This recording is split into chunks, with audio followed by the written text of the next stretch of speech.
seguimiento al plan de trabajo o a lo que Ayuda Legal Puerto Rico va a estar trabajando este año. Ya somos una organización que durante 11 años hace este trabajo, así que estamos bastante pues, encaminadas a las cosas que queremos continuar. Para efectos de la presentación la vamos a hacer la licenciada Verónica González, que es abogada comunitaria y también coordina el litigio en Ayuda Legal Puerto Rico. Y estoy aquí yo, esta servidora, que soy la fundadora y directora de la organización. Vamos a hacer una presentación un poco más rápida, un poco más abreviada del trabajo que hemos hecho, ya entrando más bien en el contexto. Nosotras el año pasado asumimos un lema, que era el lema de resistir, insistir y avanzar, pensando en el contexto y en lo que estaba pasando una vez las administraciones de Trump y de González Rivera Chatz se consolidaban y qué es lo que iba a pasar en temas de derechos humanos, particularmente para poblaciones como inmigrantes, mujeres, derechos sexuales y reproductivos, comunidades trans, también para otros temas de derechos como son el tema de la vivienda, educación, derecho laboral, ambiente. Y empezamos a hacer un proceso bien proactivo que iba más allá del proceso educativo, del proceso de litigio tradicional cuando acompañamos a familias y comunidades, y que iba también dirigido a analizar o a visibilizar esa política pública que se anunciaba. Hace un año atrás nos sentamos en una mesa con periodistas precisamente para esta fecha y decíamos que las administraciones de Trump particularmente, pero Trump, González, Rivera Chatz, eran como un agresor que había que creerle lo que decían que iba a hacer. Y efectivamente lo que el tiempo no ha hecho es darnos la razón, lamentablemente, con políticas que pues ya no solamente son aquellas políticas de criminalizar en una orden ejecutiva a una población como la población inmigrante, o de compartir información de las licencias como pasó aquí a nivel local, sino de literalmente perseguir y asesinar en las calles no solamente a estas poblaciones, sino a los defensores de estas poblaciones.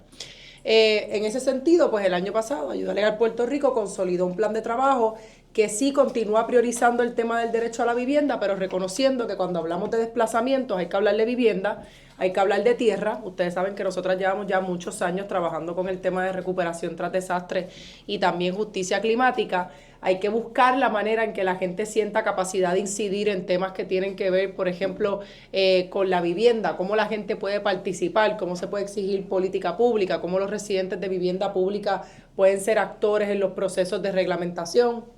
Y también denunciar lo que está pasando en mi vivienda pública, por ejemplo, pero que también, por ejemplo, en el área ambiental, con todo este asedio que tenemos, la gente conozca los procesos para poder exigir algún grado de participación. Y así que trabajamos ese tema del desplazamiento siempre en los temas de vivienda, en los temas de justicia climática, en los temas de justicia económica. Ustedes recordarán que hace varios años atrás logramos aquella enmienda a la Ley 54 que reconoce la violencia económica como una forma de violencia de género, y lo hemos estado trabajando en Ayuda Legal, un poco pensando justicia económica, sí, es luchar contra la violencia económica, pero en su afirmativo es que las mujeres, por ejemplo, no sean desplazadas cuando son sobrevivientes de violencia doméstica, y atendemos ese tipo de casos. Segundo, que las mujeres trabajadoras, cuando son desplazadas por razones de discrimen de sus empleos, tengan acceso al seguro de desempleo. Y tercero, sobre todo el año pasado, consolidamos un esfuerzo de abogacía con otras organizaciones para luchar o para abogar por la asistencia nutricional.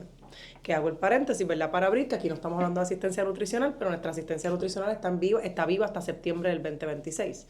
Y a estas fechas nosotros no conocemos ningún esfuerzo de cabildeo local para garantizar que Puerto Rico va a tener asistencia nutricional. Tenemos un parche ahora mismo que se logró tras el cierre aquel del gobierno.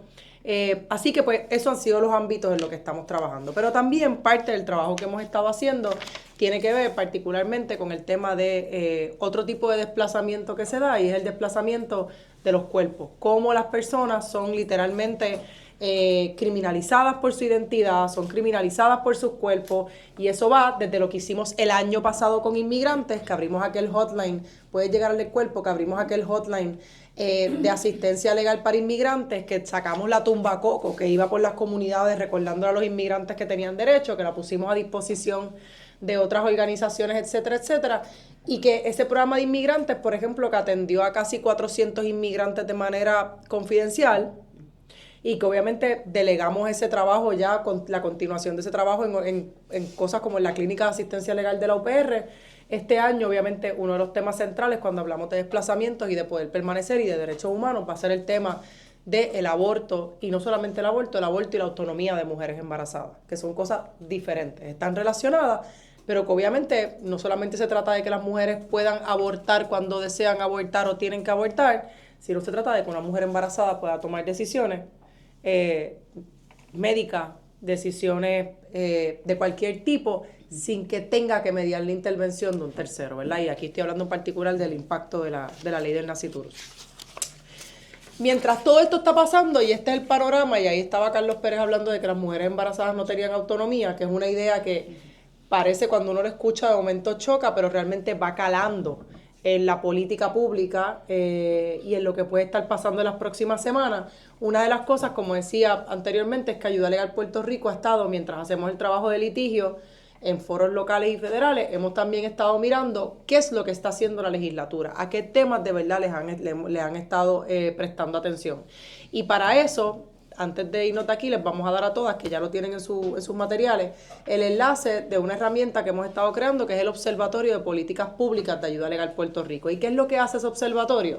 Nos permite monitorear a nosotras temas de interés que nosotras tenemos para ver cuántos proyectos están presentando en la legislatura, qué proyectos tienen que ver con X temas. Esto es para ver cuál es la prioridad de la legislatura, ¿verdad? Un poco decimos de manera muy rupestre, decimos el país se está cayendo en canto, qué temas son los que la legislatura está mirando, y un poco ver también qué significan esos proyectos que están siendo radicados, cuántos de esos proyectos se convierten en ley, y cuando van al observatorio, ahorita se los vamos a enseñar más adelante, se van a dar cuenta que nos deja saber los legisladores, cuáles son esos proyectos, un mini resumen, y la idea es que es tan avasallador el contexto de derechos humanos que literalmente si no logramos que la gente conozca qué es lo que está pasando aquí, vamos abandonando espacios. Podemos parar, por ejemplo, y ahí lo van a ver y van a encontrar, ¿verdad? Para poder agilizar esta parte de la presentación, van a poder encontrar lo que está pasando con derecho laboral, con el hecho de que se están radicando un montón de proyectos, pero nada de esto se está aprobando. Los temas de justicia climática, hoy se supone que baje o se espera que baje ya prontamente lo del proyecto de zona marítimo terrestre, pero leyes protectoras ambientales están todas aguantadas. En el tema de vivienda, los temas van más dirigidos a incentivos que a temas reales que breguen con la crisis de asequibilidad, que ya está la Junta de Control Fiscal, ¿verdad? Que la Junta ni un vaso de agua, pero la Junta de Control Fiscal ya hace 4 semanas atrás, 5 semanas atrás, compareció en el Congreso diciendo que en Puerto Rico había una necesidad de vivienda asequible. Son casi 60,000 viviendas asequibles que faltan y que no había un plan real del gobierno y que tampoco había un plan de contingencia y que los chavos como se estaban utilizando no eran costo efectivos ni coherentes para atender la necesidad de vivienda asequible. Y el Observatorio de Política Pública nos permite guiar el trabajo de litigio que hace Ayuda Legal, guiar el trabajo de abogacía y de acompañamiento y de educación legal a comunidades, literalmente monitoreando qué es lo que está mirando el gobierno de Puerto Rico. Por ejemplo, ahora mismo, miren la diferencia que hay, aunque obviamente hay menos proyectos relacionados a derechos sexuales y reproductivos, muchos de estos proyectos han sido aprobados y se convierten en ley. Y si ustedes piensan en la agenda legislativa de los últimos 2 meses y yo les pregunto cuáles son las leyes que han sido aprobadas, lo primero que va a venir a la mente son leyes sobre derechos sexuales y reproductivos que no necesariamente que no es una prioridad para el país porque no hay una necesidad, no hay una crisis con el tema, ¿verdad?, del aborto. Hablábamos ahorita de que aquí no hay ¿verdad? Y la comunidad científica habla de que aquí no hay una ola de abortos no regulados. Pero eso nos deja saber también a quién le está hablando la legislatura cuando está haciendo un trabajo, mientras el contexto allá y acá es complicado. Es complicado no solamente para gente que pertenece a la población, como migrantes, y lo que estamos viendo que está sucediendo en las calles, es también complicado en términos de una asistencia pública que se va a acabar, que se va a recortar. Que la misma Junta de Control Fiscal hace una advertencia 2 semanas atrás diciendo no hay un plan de contingencia para la asistencia pública que se va a recortar. El gobierno no tiene un plan de emergencia. De hecho, ayer salía también que hay un pronóstico de que la economía de Puerto Rico se podría desplomar para 2029 porque no hay realmente fondos de emergencia, no hay realmente una manera de atender la economía en caso, por ejemplo, de que estos fondos federales se sigan contrayendo. Y les recuerdo lo que pasó ante la potencial desaparición o suspensión de los fondos de asistencia nutricional el año pasado, ¿verdad? Así que podemos continuar. Mientras tanto, pues en Ayuda Legal Puerto Rico, nosotras, la idea de todos los años es seguir a través de los distintos programas que tenemos, atender asuntos pendientes que quedan para enfrentar esta crisis mientras continúa la misión y visión de Ayuda Legal Puerto Rico. Para que tengan idea, mientras todo esto está avanzando, la situación económica de las personas que nosotras atendemos se precariza. Ahorita ¿verdad? No mencioné, pero van a tener ahí en el dato la gran cantidad de personas que nosotros atendemos que están muy bajo el nivel de pobreza. pero también el hecho de que estamos teniendo una cantidad mayor de adultos mayores, casi 1 de cada 4 personas que llegan a nuestras líneas de apoyo son adultos mayores. En su gran mayoría son mujeres la gente que llega, que es un retrato del país. Estamos viendo, por ejemplo, que siguen indicadores que nos preocupan. Para que tengan idea, el hecho de que más del 90% de la gente siga acudiendo al tribunal sin representación legal, particularmente para los casos de desalojo, es un tema que Ayuda Legal Puerto Rico le preocupa. El hecho de que las legislaciones cambian y no hay publicidad sobre los problemas de legislación. Y en Ayuda Legal Puerto Rico, pues parte de contestarlo pues es con este tipo de herramientas. Para efectos de Ayuda Legal Puerto Rico, una de nuestras cosas, y que, ¿verdad? Esto es un tema que quizás no es un tema que ahora mismo está en boga, pero lo está de manera intermitente cuando salen asuntos de pornovenganza o salen asuntos de cómo la gente se está educando. Nosotras seguimos insistiendo en ese acompañamiento humano como una manera de que la gente, ¿verdad?, siga teniendo información legal. Así que desde ayudalegalpr.org, los chats de apoyo legal en vivo, Ayuda Legal Puerto Rico en estos momentos, ¿verdad? No utilizamos ChatGPT, por ejemplo, porque sabemos que hay un acompañamiento humano basado en la experiencia que nuestros clientes o la gente que nosotros acompañamos necesita para poder estar en una mejor posición. En ese sentido, pues nuestras herramientas como el chat de apoyo legal en vivo, que a veces mismos periodistas lo utilizan, que si ustedes entran a ayudalegalpr.org, nosotras le hacemos 2 o 3 preguntas y usted gratuitamente puede contestar preguntas legales en esa plataforma, en ayudalegalpr.org. Y este año, desde este programa de apoderamiento legal, una de las cosas que hay que mirar, y yo creo que hemos estado mirando mucho al legislativo y hemos estado mirando mucho al ejecutivo por obvias razones, es también regresar a la responsabilidad del Poder Judicial como otra rama de gobierno y particularmente basarnos en qué vamos a hacer con la gente que está en situación más precaria y que sigue yendo al tribunal sola, que no conoce sus derechos y que está cada vez más vulnerable, ¿verdad? Y hablar un poco de cómo el tribunal va a cumplir con su rol de acceso a la justicia, pensando, por ejemplo, en que el tribunal libere los datos de cuánta gente va al tribunal sin representación legal. Nosotros lo sabemos porque en los casos de desahucio, porque hacemos un monitoreo particular, pero eso no se publica en ningún lugar. Por ejemplo, decirte que casi el 98% de la gente que son demandadas en vivienda pública va sin abogado, pero el 100% de los agentes privatizadores va con abogado.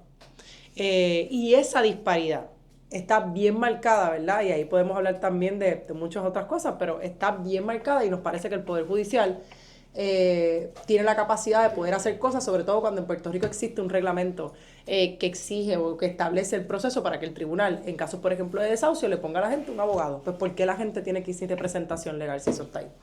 Si podemos continuar en los temas de vivienda digna, y quizás aquí es un lugar para eventualmente abrir a preguntas.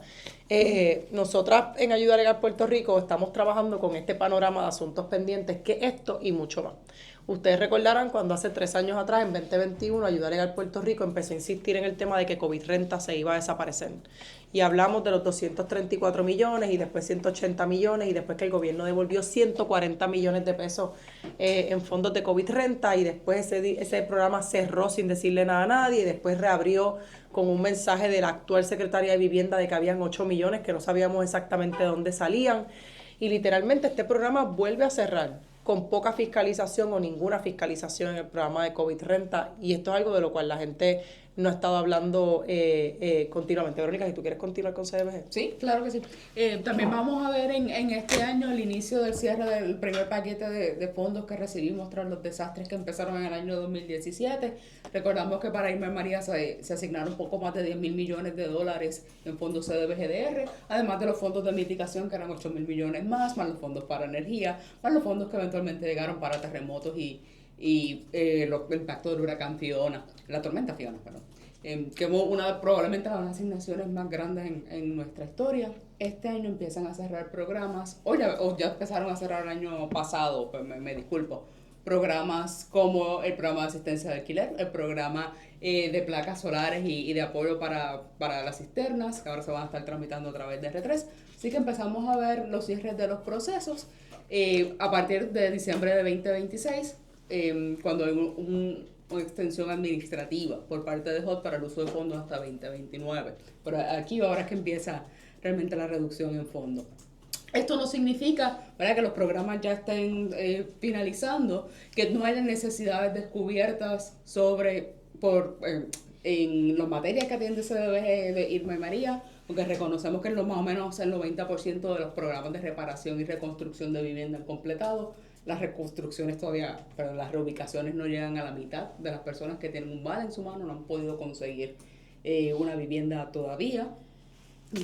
Y para Fiona no hubo programas de asistencia de vivienda, son programas de infraestructura que todavía no han empezado, no se ha gastado un solo centavo de ese dinero.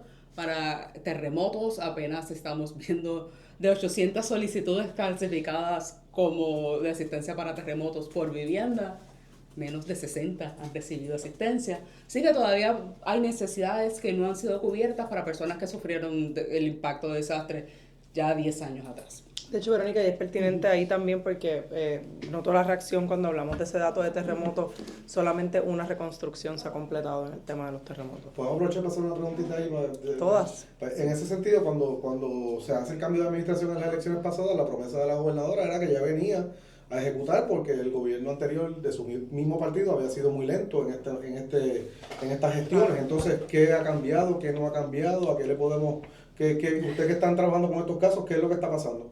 Yo no sé si es correcto, Verónica, antes de apuntar necesariamente que la transición, aunque esos comités de transición no fueron efectivos haciendo, y no sé si es un problema de comunicación mucho más interno o otro tipo, pero realmente no fueron efectivos haciendo la transición de lo que es el manejo de fondos federales. Y yo creo que eso hizo que COVID Renta, bueno, yo no creo, eso hizo que COVID Renta cerrara operaciones, suspendió el tomar llamadas, suspendió los procesos de solicitud y que de momento abrieron de una manera tan atropellada cuando se está buscando una buena noticia diciendo que había un remanente de fondos de COVID Renta, y lo que sucede en la vida real es que literalmente el programa vuelve a abrir de manera apresurada y cierra, incluso violando términos de apelación que tenía la gente o periodos para que le contestaran.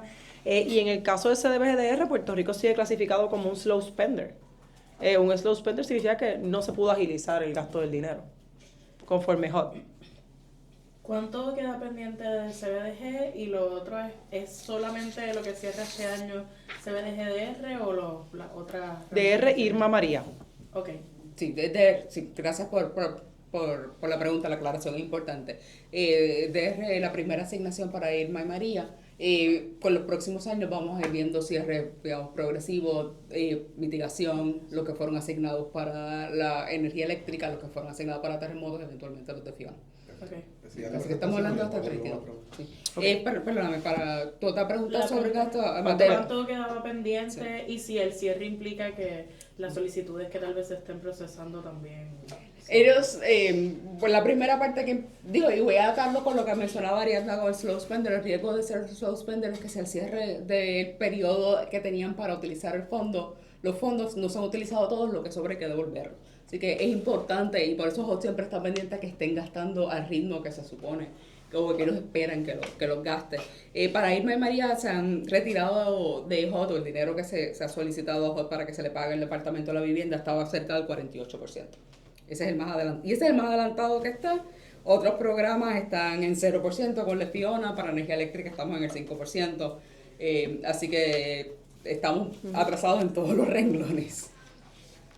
Lo que también tengo que apuntar, y después quizás para más preguntas, es que, por ejemplo, hemos visto una desaparición virtual del plazo público de COR3, que es la agencia que se supone que está monitoreando, entre otras cosas, cómo se están utilizando el dinero de manera coherente. Porque ellos lo habían eliminado, ¿no? Se había ordenado antes de eliminar esa oficina, ¿no? Pero no ha desaparecido, sigue ahí. Ellos siguen con el rol, o sea... Sigue así. Sigue así. En términos de otras de las cosas que nos interesa es el desmantelamiento de FEMA. Es un asunto que en el caso de Puerto Rico nos ha atendido. Estamos hablando de que estamos a 5 meses de una nueva temporada de huracanes. El desmantelamiento de FEMA es real. En el caso de Estados Unidos para 2025, una de las cosas que se reportaba a nivel federal es casi la denegatoria de casi la mitad de las solicitudes de asistencia de desastre que se presentaron a Casa Blanca por distintas jurisdicciones. Ustedes recordarán que tras las inundaciones que ocurrieron el verano pasado, el gobierno de Puerto Rico decidió no ir ante FEMA. Y nuestra teoría siempre ha sido que no se fue ante FEMA porque se sabía que se iba a dar algún grado de denegatoria. Nosotras el año pasado tuvimos una reunión muy amena con el comisionado de manejo de emergencias de Puerto Rico y en ese momento le preguntamos cuál era el plan de manejo de desastres. Se nos dijo que se iba a publicar un plan de manejo de desastre incluyendo un plan de distribución de alimentos y en aquel momento sonábamos la alarma porque la respuesta, ¿verdad? Sí, aquí estábamos presentes las compañeras abogadas, del comisionado fue que en lo que se refiere a distribución de alimentos ante un desastre dependíamos del Banco de Alimentos. Y obviamente para ayudar a Puerto Rico esto es una cosa muy preocupante porque aunque el trabajo que hace el Banco de Alimentos es loable y maravilloso, no da abasto para la necesidad que puede tener una isla y la pregunta que tenemos a 5 meses de la temporada de huracanes de nuevo, si ese panorama ha cambiado.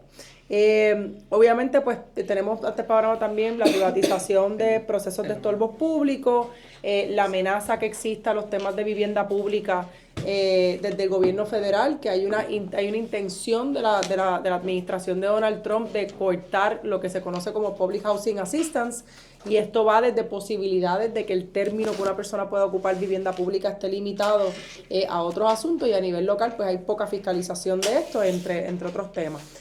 En el caso de Ayuda Legal Puerto Rico, cosas que estamos haciendo en estos temas, como dije, nosotras siempre vamos a seguir ofreciendo el acompañamiento legal, la representación legal que se le sigue dando a personas y comunidades de distintos lugares. Pues tenemos una de las cosas principales, es el Observatorio de Política Pública, que lo voy a estar enseñando al final para poder agilizar la discusión.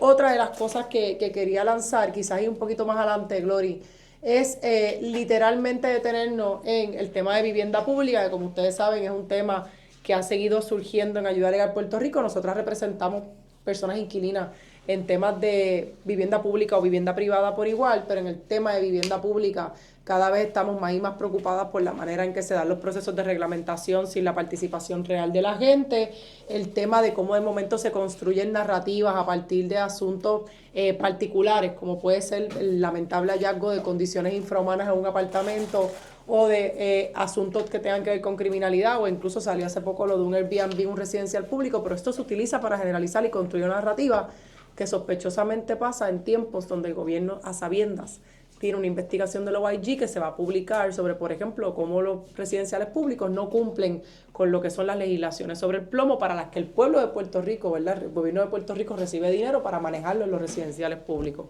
Y esto es un escenario que se repite, ¿no?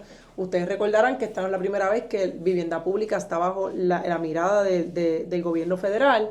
Cuando hace varios años atrás, el último informe que salió sobre el OIG era sobre cómo se perdía dinero en vivienda pública, que incluso podía abrir la puerta para mal manejo o corrupción, y los arrestos que sucedieron aquí de personas allegadas o familiarizadas con personas en el gobierno relacionadas a los agentes privatizadores que hoy día siguen sin un proceso de fiscalización y que acaban de cambiarse muy recientemente. En el caso, ¿verdad?, de justicia económica y con esto y de recuperación justa, ya Verónica habló sobre esto. No sé si tú quieres añadir algo aquí sobre estorbos públicos. Sí, y aclarar tal vez que la parte de fiscalización, que un poco iba a tu pregunta, y aprovecho, parte de lo que queremos acompañar a la gente es poder asegurarnos que las personas que están dentro del proceso en efecto reciban ayuda y no queden pilladas en el trámite administrativo. Algo más que queremos prestarle mucha atención este año es el manejo de estorbos públicos. Los estorbos públicos pues obviamente son un problema. En los últimos años la atención a los estorbos públicos ha surgido como una posibilidad para proveer vivienda, para proveer áreas de comercio, para resolver esencialmente todos los problemas de construcción en Puerto Rico. Y eso ha venido con la privatización de los procesos de cómo se declara un estorbo público, cómo se transfiere la propiedad a través del proceso. Eso hemos visto en el pasado, por ejemplo, pasó en el barrilote de Arecibo, tal vez lo recuerdan. Que pueden haber serias deficiencias en ese proceso. En ese caso de Arecibo, recordamos que después el municipio salió diciendo que ellos no sabían que eso estaba pasando. Recientemente el Departamento de Justicia también verificó muchos de esos contratos para las compañías que están manejando los procedimientos, y el Departamento de Justicia, si bien dice que no encontró evidencia suficiente para sostener acciones penales, sí reconoce que encontró muchísimas irregularidades en el proceso, incluyendo incumplimiento de contratos y falta de procesos adecuados. Nuestra preocupación aquí es que estos procesos no tengan salvaguardas, claro, tanto para el gobierno como para la gente, porque a veces se nos olvida que lo que llamamos un estorbo es la casa de alguien, y eso hay que proteger. ¿Usted tiene algún estudio porque por ejemplo en el caso de Río Piedra y en otras regiones, siempre cuando uno pregunta de estos temas, lo que te dicen es, no, es que hay deuda con el crimen, o sea que el mismo gobierno está atentando contra deudas que tienen para sí mismo, que podrían ser fuentes de recaudo, que muchas veces hay entre líos familiares o líos con impuestos del gobierno, es lo que yo siempre he escuchado. ¿Eso es correcto? ¿Hay algún estudio? Sí, mira, José, algunos municipios cuando mantienen sus inventarios hacen estudios también de cuánto se debe en el crimen. Pero yo creo que la adquisición del estorbo público es una prioridad, pero sobre todo estamos hablando de los asuntos cuando es la gente que está siendo desplazada por una designación de estorbos públicos que no merece. Ya sea porque habitan la casa, en el caso de Ayuda Legal Puerto Rico nosotros hemos tenido casos de personas que nos llaman porque se enteraron de que su casa está en una lista de estorbos públicos o que su casa ha sido designada como un estorbo público y desconocen el proceso de participación. Y parte de lo que algunos medios han estado siguiendo es que hay un negocio. En Cabo, principalmente, yo he oído de ese tipo de cosas. Exacto. Bueno, los gestores públicos han utilizado la designación en algunas ocasiones para desmantelar comunidades. Eso. En Calley también está el conflicto con el parque también, que no es ese caso no es estorbo público, sino que Sí, te quiero hacer una expropiación también. O sea, que no solamente estorbo público, sino expropiación también lo están viendo. Claro, sí. Y no, esto, para en honor a Vela, tampoco es nuevo. En Vietnam lo vimos literalmente como represalia a los líderes comunitarios. Su casa no les daban permisos para hacer reparaciones, pero les daban la designación de estorbo público, ¿no? Sí, es los sistemas deben ser ágiles, deben ser flexibles, pero si no hay salvaguardas para velar por los derechos de la gente, pueden haber muchos abusos en el proceso. Sí, además de ese tema de asistencia legal, como decía ahorita, nosotros continuamos con el programa de justicia económica, que para propósitos de la presentación, como les hablaba, es todo lo que tiene que ver con violencia doméstica, cuando produce desalojos, que es un tema, ¿verdad?, en el que nosotras hemos insistido y hemos tenido buenos resultados. La unidad de trabajo digno, donde atendemos el tema de mujeres desplazadas y que necesitan acceso al seguro de desempleo, y ese tema de asistencia pública, que para nosotras es más un esfuerzo de abogacía que otra cosa. Yo también tengo que decir que nosotras estamos cabildeando, y el año pasado empezamos a presentarlo a varios legisladores, un proyecto de ley para habilitar licencias de cuidado en Puerto Rico. Ustedes saben que el tema de barreras que desplazan a mujeres trabajadoras es un tema que nosotros hemos tocado insistentemente. Hace 2 años atrás comisionamos un estudio con una organización que nos permitió visibilizar cómo la falta de cuidado es uno de los indicadores que hace que las mujeres en etapa productiva se vayan, y si el pueblo, si el país está tan preocupado con la cuestión demográfica, pues el mayor incentivo para que las mujeres tengan hijos no es criminalizar el aborto, ¿verdad? Es hacer las prácticas para que la maternidad sea posible, y estamos movilizando un proyecto de licencias de cuidado, y tengo que decir que hemos tenido muy buenas conversaciones con el senador Carmelo Ríos en esa dirección. ¿Cuido también para adultos mayores? Porque si uno licencia de cuidado para cualquier trabajador que necesite una licencia de cuidado. ¿Para un menor o un adulto? Para un menor o un adulto mayor. Mira, hace poquito AARP sacó un estudio bien bueno sobre el tema del cuidado, que hablaba que casi una tercera parte de las personas que tienen aproximadamente 30 años cuidan, y que cuando cuidan dedican a su vez casi una tercera parte de su tiempo a cuidar.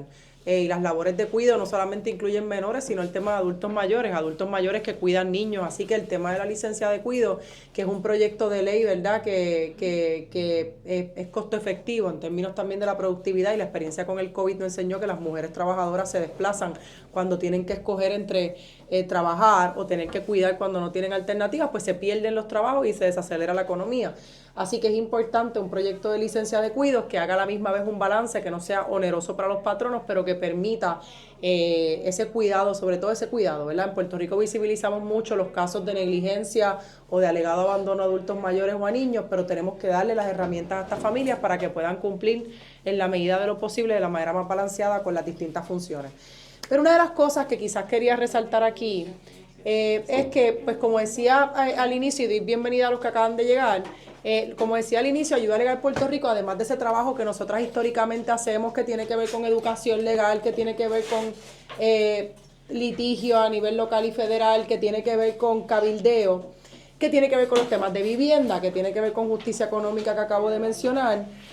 Parte del trabajo que nosotras hemos tenido que hacer a lo largo de los años es ofrecer asesoría legal gratuita a otras organizaciones. Nosotras desde hace ya varios años, pero el año pasado en particular, con estos temas de poblaciones particulares, hemos abierto las puertas para darle asesoría legal gratis a organizaciones que están preocupadas, por ejemplo, porque les van a cortar fondos, porque ellas sí reciben fondos federales. Por si acaso, Ayuda Legal Puerto Rico nunca solicita ni recibe dinero del gobierno local ni federal, ni de ningún otro gobierno. Y pues parte, ¿verdad?, fue dar asesoría, y sigue siendo dar asesoría a organizaciones que atienden inmigrantes, organizaciones que dan apoyo a comunidades trans, organizaciones en este caso, ¿verdad?, que a los proveedores de servicios sexuales y reproductivos, así que en ese sentido ese componente va a continuar. Algo que estamos haciendo para responder a este contexto, y disculpen que vaya un poquito ajorando, se les van a dar todos los materiales, es literalmente que vamos a estar trabajando este año en particular, como decía desde el inicio, cuando hablamos de desplazamientos, hablamos de temas de vivienda, hablamos del tema de justicia climática, desastre, pero también tenemos que hablar de los cuerpos. El año pasado lanzamos esa línea de apoyo legal gratuito a personas inmigrantes, pusimos tumbacocos a correr por distintas comunidades en el área metro, pero también en otras partes de la isla, para para hablarle a las personas inmigrantes sobre sus derechos, para hablarle a las organizaciones del derecho, acompañar a organizaciones inmigrantes. Pero este año sabemos que quizás el primer frente o una de las áreas de derechos humanos, ¿verdad? Y si vamos a hablar de la vivienda, y vamos a hablar de permanecer, y vamos a hablar del trabajo, tenemos que hablar de cuáles son las condiciones en las que van a existir las personas en Puerto Rico y particularmente las mujeres, por lo que dije. Porque Ayuda Legal Puerto Rico atiende, la mayoría de la gente que llega son mujeres empobrecidas, y porque es importante, ¿verdad?, hablar de los temas que inciden en derechos en general. Y el tema del aborto es una prioridad este año, lo ha sido por varios años para Ayuda Legal, lo hemos tocado en distintas ocasiones, pero el tema del aborto es importante. El tema del aborto ejemplifica gran parte de lo que está pasando ahora mismo en nuestro país. Una política pública que es cada vez más oscura, que la gente no sabe por dónde va, que no hay participación, que no hay vistas públicas, que no hay escucha a la comunidad científica, que se basa en la desinformación, que capitaliza sobre el tema de la desinformación y que permite que otros intereses, particularmente ideas más conservadoras, incidan o rijan, ¿verdad? Porque siempre la incidencia es bienvenida, rijan el curso de la política pública. Pero cuando la política pública es un tema de salud y de vida o muerte, eso es una cosa que nos dice a nosotras como abogadas de derechos humanos que tenemos que incidir. Con eso en mente, Ayuda Legal Puerto Rico abre la jornada del aborto es legal. El aborto es legal es un nombre muy sencillo, es un lema muy clichoso, pero que literalmente encierra gran parte del problema que hay, y es que en Puerto Rico todavía la mayor parte de la gente piensa que el aborto es un delito, y cuando hablamos de que el aborto es un delito, esto no lleva a que la gente no aborte, esto a lo que lleva es que la gente no busque servicios de salud seguros y médicos. El aborto no es un deporte, el aborto no es un jangueo. El aborto es literalmente algo que una mujer hace porque desea hacerlo o tiene que hacer para salvar su vida, y que necesita que exista que exista el entendimiento social de que el aborto no es un delito, ni es algo malo, ni que tenemos que escondernos para poder practicarlo. Sobre todo cuando hablamos del tema del aborto, no solamente estoy hablando del aborto, sino estoy hablando de proyectos recientes que se han aprobado, como el proyecto del Nasciturus, que ya no se trata de una mujer que no quiere dar a luz, es la mujer que está embarazada, que quiere dar a luz, pero que en ese proceso, como decía ahorita la persona que pusimos, es como si perdiera autonomía. Con una pérdida de autonomía, que al reconocer personalidad jurídica al concebido no nacido, entonces abre otras interrogantes de, ¿alguien puede pedirme que vaya a ir a las citas prenatales conmigo? ¿Alguien puede decidir sobre mi tratamiento médico mientras yo tengo al concebido no nacido? ¿Alguien puede exigirme visitas, relaciones, cuando yo no me quiero relacionar con esa persona porque yo estoy embarazada? Un médico va a sentir temor o va a rechazar ofrecerme servicios médicos dentales, cualquier tipo de servicios médicos donde yo pueda tener el riesgo 1% de perder un embarazo, que son la mayor parte de los procesos médicos a los que nos sometemos todos los días. Eso puede suceder. Y eso significa que las mujeres van a estar más en riesgo. Así que hemos abierto esta jornada del apoyo del aborto es legal, utilizando la misma experiencia de 11 años haciendo trabajo de respuesta rápida legal, como si fuera un desastre, porque literalmente una criminalización del aborto, la pérdida de autonomía de las mujeres embarazadas, decidan o no decidan tener su embarazo, es una crisis de país. Y con eso en mente, este año, una de las cosas que estamos lanzando desde ya es que Ayuda Legal Puerto Rico está lanzando esta jornada, que no solamente va a ser una jornada educativa, sino que es una jornada que va a incluir dos componentes importantes. Primero, un componente de talleres y acompañamiento legal, dirigido a abogadas, educación jurídica continua, para que las abogadas estén preparadas para conocer el ordenamiento legal, pero también para asumir la defensa de mujeres que decidan, de mujeres embarazadas que decidan ejercer su autonomía e incluso su derecho a abortar. Segundo, y ese curso ya fue aprobado por el Tribunal Supremo, el cual es el 4 de febrero a la 1 p.m. y se llama El aborto es legal. Segundo, talleres para proveedores de servicios médicos. Uno de los miedos, una de las cosas más frecuentes que están llegando a Ayuda Legal Puerto Rico son proveedores de servicios médicos, sea que trabajen en clínicas de terminación de embarazo, obstetra, que hay bien pocos en Puerto Rico que están ejerciendo. En Puerto Rico hay una crisis de servicios de ginecológicos para las mujeres y eso es un asunto de vida o muerte para nosotras. Este tema de los derechos sexuales y reproductivos es el aborto, pero es también la autonomía, pero es el cernimiento de enfermedades cervicales, del cáncer cervical, es también las enfermedades de transmisión sexual. Hablar de criminalizar esto es literalmente lanzar a las mujeres contra, ¿verdad? Hacia condiciones de salud cada vez más precarias y potencialmente la muerte. Por eso estamos también ofreciendo talleres para proveedores de servicios médicos. El primero, de hecho, tengo que decir que va a ser el sábado y que estamos bien contentas porque ya tenemos a más de 20 médicos registrados en un taller dirigido precisamente para que los médicos conozcan cuál es el estado de derecho sobre el aborto y sobre todo las clínicas de terminación de embarazo que hacen un trabajo legal y que hacen un trabajo también importante para las mujeres. Y todos los jueves vamos a estar abriendo de 9 a.m. a 5 p.m. una línea de apoyo legal telefónica confidencial donde vamos a estar orientando a mujeres y a personas que quieran saber sobre el derecho al aborto, que tengan preguntas sobre el derecho al aborto y sobre la autonomía de mujeres embarazadas en este contexto. La razón para abrir un hotline, la razón para dar acompañamiento legal, la razón para el taller es literalmente seguir adelantando la certeza de que el aborto en Puerto Rico es legal y que existen personas que están dispuestas a orientar. En la desinformación sobre el aborto, literalmente se va a perder vidas. Mujeres que van a tener un embarazo ectópico y un médico no se va a atrever a intervenir, como hablábamos ahorita. Mujeres que se van a hacer abortos inseguros porque los abortos inseguros van a pasar porque la gente va a abortar, le existan los servicios o no.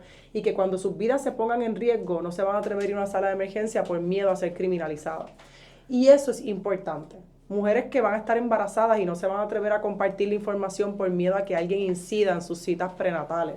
Mujeres que no van a saber si tienen derecho a decir quién va a estar o quién no va a estar en esa sala de parto ese día que usted vaya a parir a su hijo. Y nos parece importante, nosotras que llevamos 11 años trabajando con el derecho a permanecer y con las condiciones a permanecer y con un enfoque particular, atendemos a todo el mundo aquí, pero un enfoque particular en mujeres, porque somos una organización creada y gestada por mujeres, que si no atendemos este tema, estamos colaborando con un desplazamiento más total del país. Para efectos de lo demás, nosotras pusimos un resumen de las cosas que vamos a hacer quizás así al final, porque Madeline nos obliga a hacer este resumen al final para que ustedes lo tengan. Sé que hay varios temas sobre el tintero, está el tema del aborto, hay plomo en los residenciales públicos, niños contaminados con plomo. Vivienda Pública dice que desde el 78 han atendido el 55% de los residenciales públicos que tenían plomo. Sé que eso es un tema, sé que también está el tema de Ramona, así que estamos disponibles para cualquier pregunta. Madeline. No sé si para fines sobre todo de la televisión que llegaron a diferentes, una en el nutshell, tú, antes de ir a las preguntas, así, solamente No para sé, que no sé qué decir. lo necesitan. Sí, yo lo necesito, sí, yo sí. Televisión lo Short. necesita. Llegamos. Sí. Sí, por favor. Yo estoy bien contenta con que ustedes estén aquí, pero vamos a ver cómo sale esto. Ok. Porque esto nunca sale igual. Sí, chiquito. Desde Ayuda Legal Puerto Rico estamos presentando no solamente el plan de trabajo, sino cuáles van a ser los aspectos prioritarios de este año, que marca nuestro año número 11 como una organización que hace trabajo legal sin depender nunca de dinero del gobierno local ni federal. Este año vamos a continuar con nuestro trabajo dirigido al tema de vivienda, así que para nosotros las áreas de respuesta legal al desastre, pero también la fiscalización con los fondos de recuperación, particularmente los CDBGDR, que a duras penas se ha gastado casi un 40% de ellos, pero que terminan ahora en el 2026, va a seguir siendo un rumbo prioritario. Además de eso, temas que tienen que ver con el apoyo y el acompañamiento a comunidades que viven en vivienda pública o vivienda privada, con un énfasis importante en el tema de vivienda pública que ha sido tan asediado, criminalizado los últimos días, a la vez en que están saliendo informes federales que nuevamente hablan de incumplimiento. No hay una fiscalización de los agentes privatizadores y coloca a Puerto Rico una vez más en el riesgo de perder asistencia pública, en esta ocasión asistencia pública en el área de vivienda, sin que exista un plan de contingencia real por parte del gobierno. Ayuda Legal Puerto Rico también está trabajando con temas que tienen que ver con asistencia pública, no solamente en el área de desastre y en el área de vivienda pública, sino también con lo que tiene que ver con abogar o visibilizar la necesidad de acceso equitativo a asistencia, particularmente en lo que se refiere a la falta de preparación que tiene el gobierno de Puerto Rico para manejar una temporada de desastres con un desmantelamiento de FEMA, tener un verdadero plan de contingencia ante qué va a pasar en septiembre 2026 cuando se acabe la asignación de asistencia nutricional para Puerto Rico, y ciertamente en la falta de herramientas que tiene la gente para sentir que puede defenderse adecuadamente cuando de repente se ve en un proceso, por ejemplo, ante un tribunal en un caso de desahucio. Ayuda Legal Puerto Rico, además de hacer este trabajo que hacemos de representación legal y de educación legal y de cabildeo, cabildeamos también. De hecho, este año estamos cabildeando una legislación para que se reconozca en Puerto Rico una licencia de cuido para toda persona que esté cuidando a menores o adultos mayores, y que la tenemos ahora mismo ante la consideración del senador Carmelo Ríos, a quien tengo que agradecer su disposición a escuchar. Es que estamos haciendo un monitoreo proactivo de la política pública que se está aprobando aquí, cuáles son las prioridades a los legisladores. Hablamos del Observatorio de Políticas Públicas, que todo el mundo va a tener en su correo electrónico el enlace, como una manera de preguntarnos cuáles son las prioridades de política pública de nuestra legislatura versus las necesidades que tenemos en el país. Y esas cosas las vamos a seguir haciendo mientras seguimos ofreciendo ese acompañamiento a organizaciones y tocando temas coyunturales, que de momento en un contexto como este, como es el tema del aborto y la autonomía de las mujeres embarazadas, son temas prioritarios de país. ¿Sí? ¿Funcionó? Yo creo más o menos. Sí, coño, pero yo esperaba como una, así, ¿no? Algo, ¿no? No, déjenme tomar café, que es que estoy sin café, no he tomado mucho café hoy.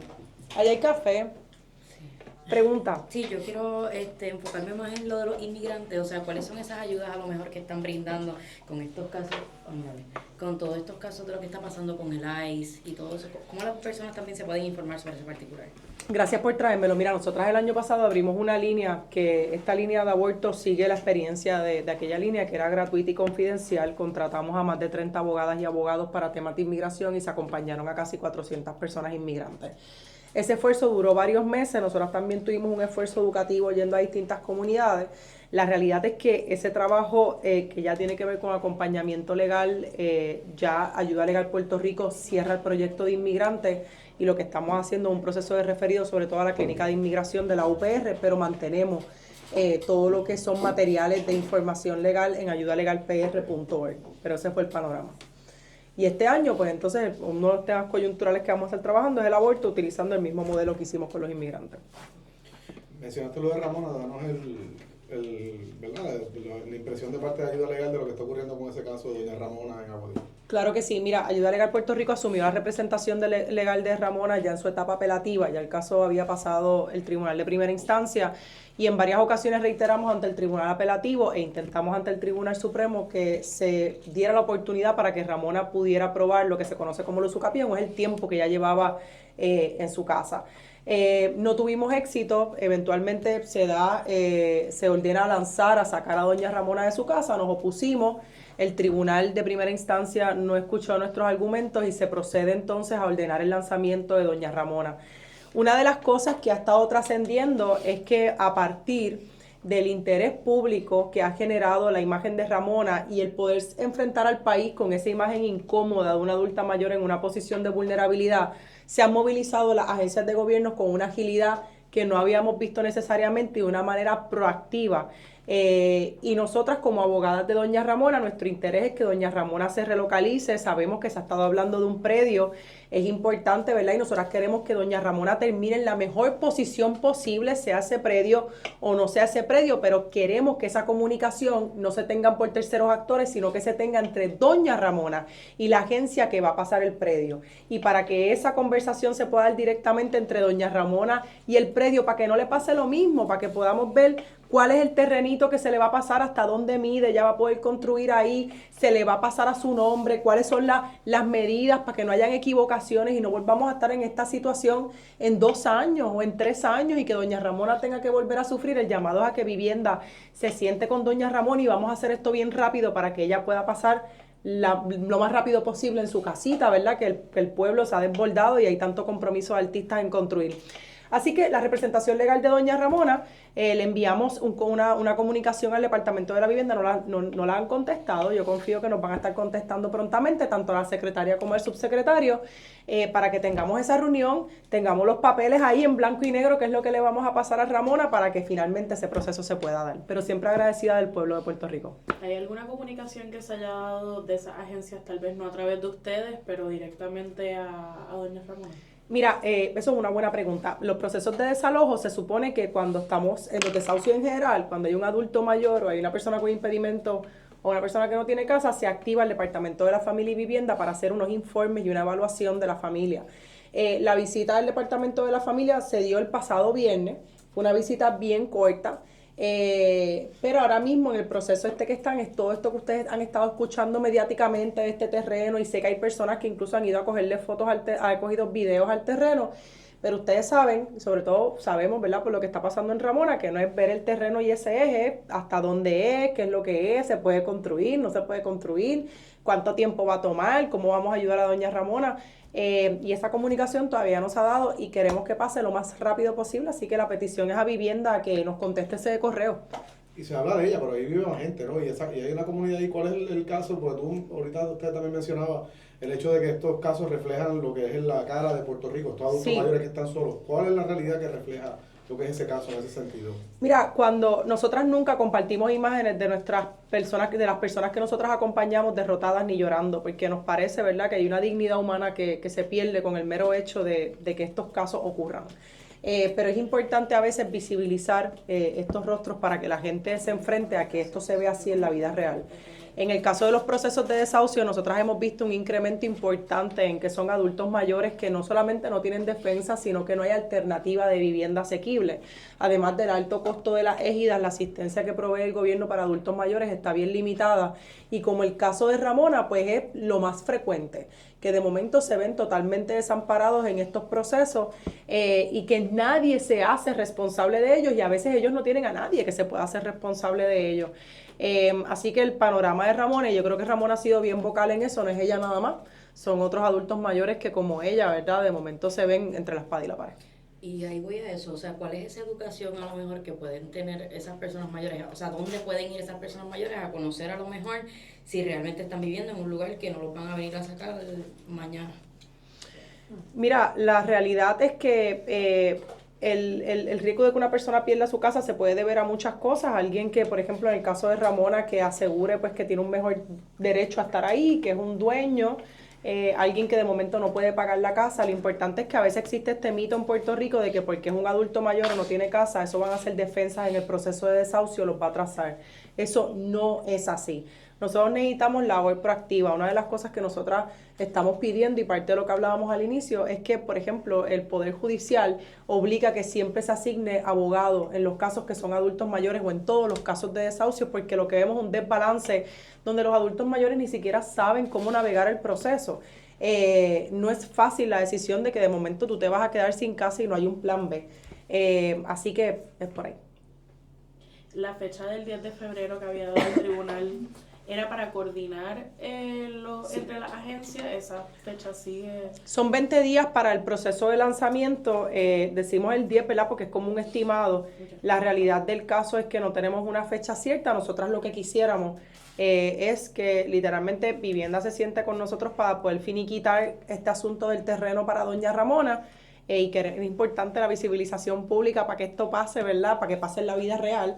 Y segundo, que mientras eso pase podamos retrasar el proceso de lanzamiento para que la señora pueda tener la oportunidad de poder acomodar las fichas y poder tener su casita.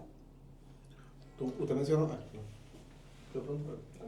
Usted mencionó dos cosas que obviamente son aterradoras. El posible fin de una asistencia nutricional este año y la idea esta que se contempla de que la vivienda, ¿verdad?, auspiciada por el gobierno tenga un límite de 5 años, que en el caso de Puerto Rico sabemos que ya son generaciones completas que se han criado en esto. O sea, eso sería un colapso total básicamente de la economía en el caso de Puerto Rico, porque nuestros supermercados y todos los comercios que venden alimentos dependen de ese programa, y en el caso de vivienda no tendríamos vivienda para todas esas personas que habría que sacarle estos residenciales o estos complejos de vivienda pública. ¿Cómo Sí, en el caso de Puerto Rico, entre el 43 al 47% de nuestro presupuesto depende de asignación de fondos federales y obviamente la asistencia nutricional, de la cual depende a su vez casi la mitad de la población, es vital.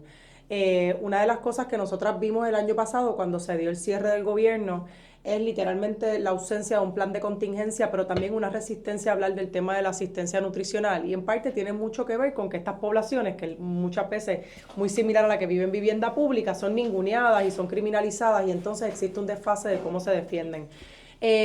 Ahora mismo no existe un plan de contingencia, lamentablemente es la Junta de Control Fiscal la que ha asumido la batuta de alertar de que el gobierno no tiene un plan de contingencia ante la reducción de asistencia pública, que incluye estos tipos de asistencia pública, y preocupa porque el tiempo apremia. Estamos literalmente hablando que estamos a 8 meses de septiembre, a 5 meses de una temporada de desastres con un FEMA también desmantelado y no existe ese plan. En el caso del proyecto de vivienda pública, con la idea de aminorar el término, hemos visto que la administración de Donald Trump ha ido haciendo cambios, por ejemplo, instaurando ya unos aumentos de renta en vivienda pública, eliminando protecciones reglamentarias para el discrimen en la vivienda. Y en el caso de la administración de vivienda pública local, cuando se le ha hablado, ¿verdad?, en los medios sobre, mira, una de las cosas que la administración de Trump todavía no está en una reglamentación, pero ha dicho que podría hacer es limitar el tiempo de vivienda pública, la respuesta es que la gente siempre supo que esa vivienda era transitoria. Y claro que la vivienda pública era transitoria en su diseño, pero en un país que no ha dado salida a la crisis de vivienda y donde hay una crisis de viviendas asequibles, es una crisis humanitaria que de momento no exista vivienda pública o que se le restrinja a la gente. Estamos hablando de poblaciones particularmente adultas mayores. En vivienda pública hay 56.000 apartamentos y viven más de 110.000 personas. ¿Qué vamos a hacer con esa gente realmente si hacemos una restricción de vivienda pública en un país que ya tiene una necesidad de 60.000 unidades de vivienda asequible? ¿Qué vamos a hacer?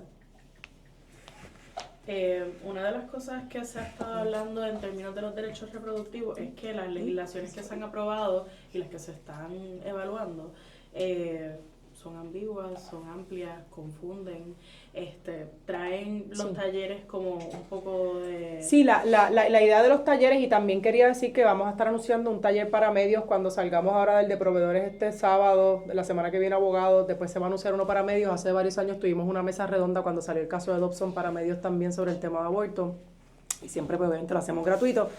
En el caso de las legislaciones todas, y yo creo que esto es bien importante, el aborto sigue siendo legal en Puerto Rico, ninguna legislación en Puerto Rico se ha aprobado que criminalice el aborto. En Puerto Rico los abortos que son terapéuticos, asistidos por médicos, que son basados en el consentimiento de las mujeres, obviamente que no son forzados, son abortos legales. El Código Penal lo que tipifica es el aborto que se hace sin un médico, sin consentimiento de la mujer, el aborto forzado. Eso es lo que dice el Código Penal. El Código Penal, para que una persona vaya presa, vaya a lo largo de un proceso criminal, no se puede basar en una disposición de interpretación, tiene que estar en blanco y negro, ¿verdad? Eso es una de las garantías de la sociedad en la que vivimos. La ley penal no puede estar abierta a interpretación, tiene que ser clara el texto, y aplica lo mismo para los casos de aborto. En el caso de Puerto Rico se aprobó la ley de Keishla-Matlen, que es la ley 166 del 2025, y se aprobó que eso es una ley criminal que establece como un asesinato en primer grado el asesinar a una mujer embarazada y que se da la muerte del concebido no nacido. También, como un asesinato en primer grado, el violentar, el agredir a una mujer embarazada y que ella no muera, pero que sí fallezca el concebido no nacido. Eso se tipificó, pero la ley de Keishla-Matlen ya establecía como excepciones a que no se considerará bajo esta disposición, y dice el aborto hecho con consentimiento, el aborto hecho con un médico, así que lo protege el derecho al aborto. Posteriormente hay una ley civil que no es criminal que se aprueba, que es la ley 183 del 2025, que es la legislación del Nasciturus, que dice que se reconoce personalidad jurídica al concebido no nacido, es una persona, y que se le reconocen todos los derechos, menos los hereditarios, eso sí que hasta que nazcan. Cuando decimos todos los derechos, son todos los derechos, esto es relaciones paterno-filiales. Y tú puedes decir, pero ¿quién tiene filiación? ¿Quién puede probar que en Puerto Rico hay unas presunciones de filiación? Si yo me divorcio y dentro de los próximos 300 días nace un bebé, ese bebé hay una presunción que es de la persona con la que yo estaba casada. Pues esos todos derechos traen unas preguntas. Olvídense de la mujer que quiere abortar, de la mujer que quiere gestar, y cuál es la autonomía que va a tener, sobre todo cuando la idea que está avanzando aquí es que las mujeres embarazadas no tienen autonomía. Crean confusión a propósito. lo que sucedió con el proyecto del delito de aborto, que es el proyecto que ahora mismo está presentado en Cámara y Senado, demostró la poca seriedad que hay con temas de derechos sexuales y reproductivos de las mujeres, cuando en menos de 15 minutos, 20 minutos, hubo 3 posiciones diferentes del gobierno. Se presentó un proyecto de administración, no hace falta el proyecto de administración, Secretaría de Justicia dice que sí, pero yo lo voy a quitar, y Chats postea, si esto no es un proyecto de aborto, pero si yo haría un proyecto más restrictivo, un poco diciendo que lo podría también aprobar en 2 horas. Hay muy poca seriedad con el tema de derechos sexuales y reproductivos y de autonomía de las mujeres embarazadas. Si vemos esto nada más como un tema de aborto, estamos abogando por la polarización basada en valores. Esto es un tema de autonomía de las mujeres, de qué las mujeres podemos hacer con nuestros cuerpos, deseemos o no deseemos, ¿verdad?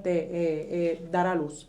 Y yo creo que esa es la línea. Así que, sin duda, aquí el tema es el camino a eventualmente criminalizar y mientras tanto crear confusión. Pero en la confusión se nos pierden vidas, gente. Oscar. Hola Oscar, ¿cómo Hola. estás? Hola. Saludos cordiales. ¿Cómo te va el fin del mundo? Sí, muy bien, gracias. Sí. Sí. Perdón si lo habían dicho antes, pero tengo 2 preguntas. La primera, ¿cuál es el perfil de la población que recurre a ustedes para servicio? Mira, nosotras monitoreamos a las personas que llegan a través de las líneas de apoyo y para que tengan idea, casi el 70% son mujeres, más de la mitad ganan menos de $15,000, una de cada cuatro personas en general son adultos mayores. Okay. Para esa población, ¿qué ustedes entienden que esta administración o esta legislatura ha hecho en el último año y un mes para aliviar de sus condiciones, atender de sus problemas, hacer su cotidianidad más llevadera? Vuelve al slide del observatorio, por favor. Una de las cosas que tratamos de visibilizar es que precisamente con estas necesidades que hay tan grandes en Puerto Rico sobre distintos temas, particularmente llegan a nosotros particularmente con temas de vivienda, pero también con acceso, por ejemplo, al PAN, sección 8, seguro social, temas de acceso a la salud. Una de las cosas que nos permite esta herramienta del Observatorio de Política Pública, ¿verdad?, que está disponible aquí en la página, ustedes lo van a estar viendo, es literalmente, Glory, podemos ir a la gráfica que tienes al frente tuyo, es poder ver cuáles han sido los asuntos prioritarios para la legislatura de Puerto Rico en lo que se refiere a temas de política pública.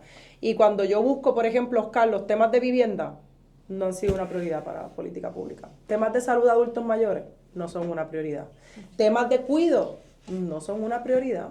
Y esto lo que nos deja ver, una de las cosas que, Gloria, obviamente no funciona porque todo está en retrógrado. Una de las cosas que nos damos cuenta es precisamente de que con el observatorio es que lo que la legislatura ha estado siguiendo no son temas prioritarios para el país. Por ejemplo, ahorita hablábamos del hecho de que los temas que tienen que ver con aborto se han aprobado 40% de los proyectos que se presentan. Cuando tú ves los temas de vivienda, no llega ni cerca a ese número. Y eso te habla de cuáles son a quién le está hablando la legislatura, o a las necesidades del país o a los intereses de algunos sectores. Y la respuesta es clara. ¿Pueden añadir algo ahí? Sí, claro. Y quedándonos en el observatorio, porque en el sentido y la prioridad es importante, porque obviamente no todos los proyectos son malos, de hecho hay proyectos muy buenos que están en el proceso legislativo. El PS 679, que permitiría que cuando hablábamos que las personas que tienen vouchers y no consiguen casas no puedan ser discriminadas porque están comparando su casa con un voucher de recuperación, está todavía pendiente ante la Cámara, ¿no? Aunque fue aprobado en el Senado. Hay proyectos que facilitan la participación en procesos administrativos para poder defenderse de, ¿verdad?, o de la injusticia climática. Esos proyectos no están siendo atendidos. Así que opciones, o proyectos buenos se han presentado, pero claramente no han sido la prioridad. No es la prioridad de la agenda legislativa. O sea, no han hecho la pregunta de qué han hecho para atender Muy poco. la cotidianidad, muy poco. Muy poco. Ahí yo creo que una abstracción de la cotidianidad, yo creo que, y esto pues parte, ¿verdad?, de análisis también como abogadas de derechos humanos, pero también como litigantes. Yo creo que, y nos pasó recientemente con el tema del plomo en vivienda pública, que es un asunto muy serio. Estamos hablando de estas personas expuestas al plomo por décadas, por niños contaminados, por impactos cognitivos, por niños que se criaron en la generación de mano dura y después por la generación de la criminalización, y ahora sabemos que también han sido contaminados por el plomo. Esto es muy real lo que le han hecho a estas comunidades. Y literalmente lo que vemos es como una manera de coger temas de política pública que no importan para crear un tipo de pantalla, para que no hablemos de los temas de los que tenemos que hablar. Es más fácil hablar de que hay un Airbnb entre 56.000 unidades de vivienda que hablar de que la mitad de los residenciales públicos no ha sido mitigado con el tema del plomo. Es más fácil. Y a mí me parece que todavía estamos apostando a una administración que apuesta a la creación de contenido y no a la creación de política pública ni al establecimiento de política pública. Tenemos content creators gobernando. Y eso es importante. Ay, carajo, esa visita que van a sacar, tan lindo que yo hablaba aquí. Perdón, sí, licenciada, usted mencionaba que esta institución no recibe ayuda, ¿verdad? Sí, gubernamentales. ¿Hay si alguien quiere cooperar con esta iniciativa? Mira, eso es bien importante y esto es bien importante y es bueno que la gente lo entienda. Ayuda Legal Puerto Rico no funciona y esto lo digo acá, ¿verdad? Porque siempre que salimos en medio a veces hay páginas que se parecen a la nuestra y le cobran a la gente. Si ustedes buscan Ayuda Legal Puerto Rico, hay páginas que se parecen y le cobran a la gente 5 pesos por consulta o chats que les preguntan.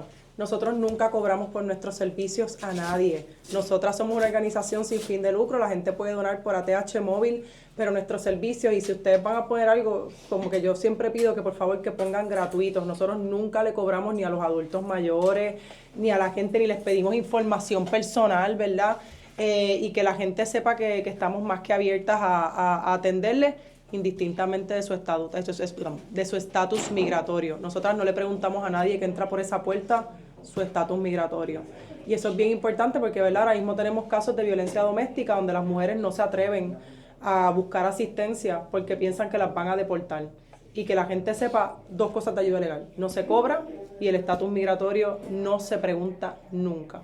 Y usted mencionó ahí, pero no entramos en detalle, me gustaría tener unos quotes de eso para el Society Magazine, de lo de la comunidad trans. La restricción en los servicios de salud, qué tipo de llamadas han estado recibiendo de esas comunidades, no solamente trans, sino LGBTQ, ante, ¿verdad?, la muerte del DEI, ¿qué están viendo? Mira, con comunidades trans, sobre todo lo que hemos recibido son organizaciones que ofrecen apoyo a personas trans o a comunidades trans con todo lo que tuvo que ver con la prohibición de terapias hormonales para menores de edad. Y una de las cosas pues que vimos es literalmente que existió mucho desconocimiento. Una vez se aprobó el proyecto, las familias no entendían lo que estaban pasando, las organizaciones no sabían lo que era legal o lo que no era legal, así que de nuevo con esto, con temas de salud que son vitales, o sea, que no son temas de opción ni voluntario, o qué significa quitarle a alguien un tratamiento médico del que depende el funcionamiento de su cuerpo, pues se toman decisiones de política pública sin hacerles entender. ¿Y se los quitaron o cuál es la realidad? En esos casos, ¿qué estamos viendo? ¿Cuál ha sido el efecto de eso? Se depende de organizaciones y aquí tengo que hablar de una organización que ha hecho un trabajo maravilloso, por si es un tema que después les interesa, True Self Foundation. Es una organización local dirigida por el doctor Miguel Vázquez, que ha hecho un trabajo maravilloso pudiendo buscar alternativas para juventudes trans y sus familias que de momento se vieron coartadas de acceso a un servicio médico. El quitarle a alguien una terapia hormonal de la noche a la mañana puede tener consecuencias nefastas, además de para su salud mental físicas. Y le ha tocado a organizaciones como esta y el trabajo de Ayuda Legal Puerto Rico poder darle acompañamiento legal a esas organizaciones cuando tienen preguntas sobre la legalidad de sus acciones. ¿Y los 330? ¿Tú has oído algo? ¿Siguen dando los servicios o también los eliminaron ahí? Los 330 siguen dando servicios, ha habido una amenaza de corte de dinero para, como tú sabes, todo lo que son los 330, pero siguen dando servicios, que nosotras tengamos la información. Pero importante que pongan que es gratuito porque siempre hay gente que cae como en la estafa y pagan 5 pesos. Si ustedes buscan ayuda legal, sale un chat que cobran. A veces.